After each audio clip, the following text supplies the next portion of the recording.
Radio Classique, l'invité de l'économie. 7h19 sur Radio Classique, c'est le président de Keolis, filiale de transport urbain de la SNCF, qui est donc avec nous ce matin pour parler environnement et lutte contre le réchauffement climatique. Bonjour Jean-Pierre Farandou. Bonjour. Keolis, ce sont, on le rappelle, les bus, les tramways, les métros de très nombreuses villes en France, mais c'est aussi une multinationale, puisque la moitié de vos 5,5 milliards d'euros de chiffre d'affaires ont été réalisés à l'étranger l'an dernier. On peut citer parmi les derniers contrats en date le renouvellement de la desserte des banlieues sud et ouest de Washington, par exemple, c'est ça ? Oui, exactement. Nous sommes très contents d'avoir pu être renouvelés. C'était notre premier contrat aux États-Unis, donc il est très emblématique pour nous. On a su garder la confiance des collectivités. Nous allons continuer à transporter les voyageurs de banlieue à Washington. Voilà, donc c'est une très bonne nouvelle pour nous. Vous êtes aussi présent à Boston, à Las Vegas pour le transport par bus, je crois. Oui, alors on a démarré effectivement par Washington, ensuite on a enchaîné par un très gros contrat de bus à Las Vegas.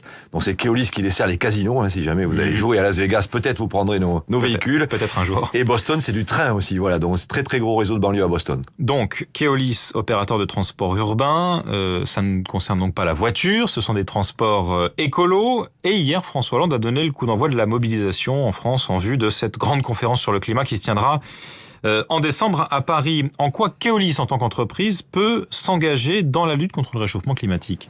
Avant tout, pour l'environnement, pour le réchauffement ou lutter contre le réchauffement climatique, le transport public, c'est pas un problème, il fait partie des solutions. Et bravo d'ailleurs aux millions de Français qui tous les jours prennent les transports collectifs, parce que par ce geste simple, ce geste citoyen, ils concourent tout simplement à la préservation de la planète. Alors nous, notre boulot, c'est d'inciter les gens à prendre les transports collectifs, à avoir les meilleurs services possibles. Voilà, donc c'est ça qui est le sujet. Et ce qui est devenu aussi notre travail, c'est de devenir un expert des énergies durables. C'est une compétence clé pour Keolis, encore plus quand on est le premier opérateur urbain de ce pays. Il y a quand même encore un peu de moteurs. Je pense au transport en bus. Est-ce qu'il y a de plus en plus de moteurs, de motorisation hybride, voire de motorisation électrique désormais ? Oui, effectivement, ça. L'électrique est en train de gagner beaucoup de place dans la motorisation des véhicules. D'abord, n'oublions pas que l'électrique, c'est d'abord les métros, les tramways, les trolleybus, qui font en France à peu près 60% des voyages transportés. Donc, on est déjà très en avance sur l'électrique. Même un réseau comme Lyon, où Keolis a la chance de travailler, c'est 75% des voyageurs qui sont déplacés avec de l'énergie électrique. Donc, c'est très important. Quand on arrive au bus, la solution du moment, c'est l'hybride. Keolis, d'ailleurs, est le premier opérateur de bus hybride en France avec environ 350 bus. Des grands réseaux comme Dijon se sont mis massivement au bus hybride. Le bus hybride, c'est moins de CO2, c'est moins de bruit aussi, puisque le démarrage se fait au moteur électrique. Et on sait que au-delà des sujets de réchauffement climatique, donc de lutte contre les gaz à effet de serre, il y a aussi ce sujet des nuisances sonores auxquelles les gens sont très très attentifs. On a une idée, vous avez une idée, j'imagine que oui, de la marge de progression qu'il y a en France pour faire préférer aux gens le transport urbain à leur voiture, par exemple ? Je pense qu'un objectif, puisque COP21, c'est le moment aussi de se fixer des objectifs un peu macro, on peut doubler. Moi, je pense qu'on peut doubler la part de marché des transports collectifs. C'est l'objectif qu'il faut avoir.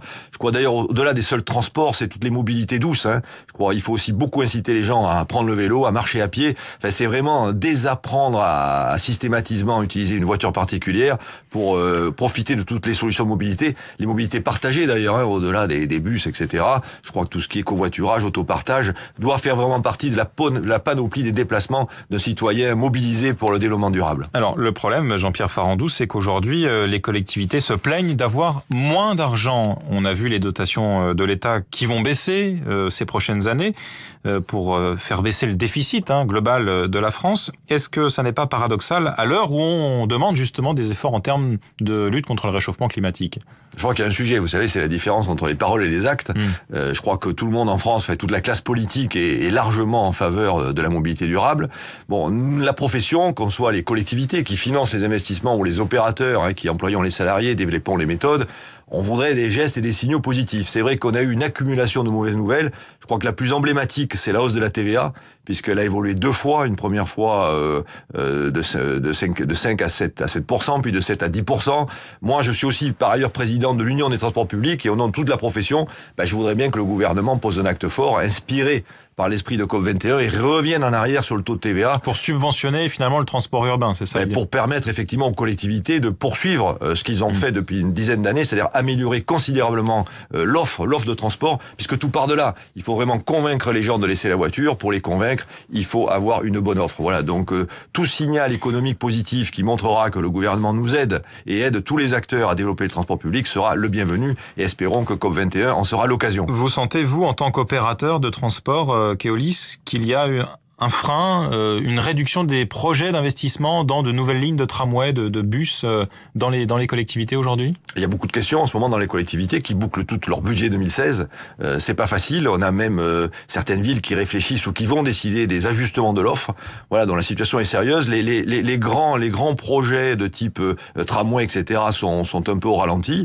Voilà, donc c'est un moment un peu charnière et on a besoin de signaux. Alors vous savez, Keolis, on est des militants, hein, vous le sentez bien. Nous, on veut vraiment contribuer à ce que les gens prennent les transports collectifs, mais on a besoin de temps en temps d'encouragement. Voilà. Bon, le message est transmis. Vous le rappeliez, vous êtes président de l'Union des transports publics et ferroviaires. Il y a un gros sujet dont on n'a pas parlé, c'est le développement du fret, le transport de marchandises par le train, qui est tout de même au point mort en France aujourd'hui.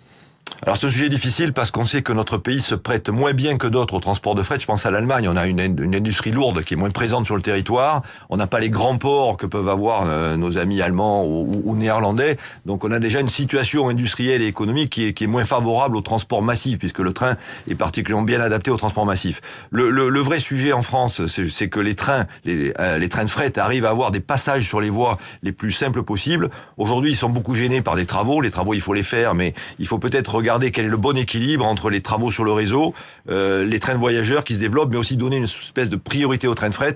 Là encore, il y a un sujet économique. Il y a beaucoup de débats en ce moment sur combien est-ce que les trains de fret doivent payer le péage lorsqu'ils circulent sur le réseau. Il faut peut-être les aider, il faut continuer à les aider pour faire en sorte que dans notre pays, toutes les marchandises ne soient pas sur les camions, mais qu'elles soient aussi transportées par des trains. Jean-Pierre Farandou, président de Keolis, merci d'avoir été ce matin l'invité de l'économie de Radio Classique. Il est 7h26.